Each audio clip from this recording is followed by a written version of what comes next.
na mga tao, tingnan nyo ang kalagayan ng ating bayan. Ultimo paggawa ng tama ay siyang di na kayang isakatuparan. Pinangibabawan na ng kahirapan at mga kamalian ng bayan. Nooy naging talakan na ang ating iniingatan na bayan. Paano babalik ang sigla ng ating bayan? Kapayapaan at katahimikan na kay daling lumisan.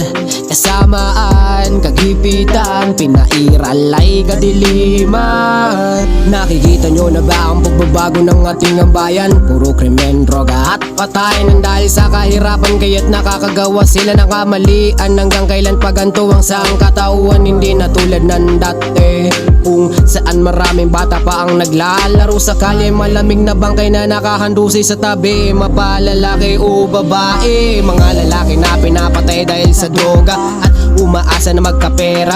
Mga babaeng inahalay, nagpapahalay at nag-aantay sa kanto. Yan ang tangi nilang extra, handang mag-uwis ng buhay at puri para lang sa pag-uwi sa kanilang pamilya. Yan ang iilang karaniwan na kaganapan sa ating bayan.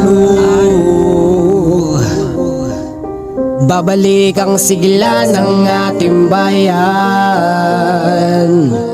Kapayapaan at katahimikan na kay daling lumisan.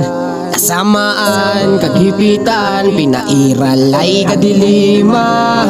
Nagalat ang mga basura at plastic, bagay man o taumatik. Mga polusyon na di na maayos, maski idaan sa magic. Mga trahedya na matinik, mga gobyerno na buhayan na malupit. Habang may oras pa mga problema sa timbayan na iligpit. Huwag sa mga maling gawain umasa at kumapit. Sa maduming pera maakit, sa maling tao lumapit. Yan ang parusa sa atin ni inang kalikasan. Na bang buhay natin to mararanasan at di na matatakasan? Na bang maagagawa ng paraan at pangingatan baguhin ang kalagayan? Hindi ang bayan ang sumisira sa mga tao, kundi tayo mga tao ang sumisira sa ating bayan. Tanging susilan tayo, magtulungan, mahalin at paunlarin ang ibinigay ni inang kalikasan. Babalik ang sigla ng ating bayan. Kapayapaan at katahimikan na kay daling lumisan. Kasamaan, kagipitan, pinairal ay kadiliman. Paano babalik ang sigla ng ating bayan?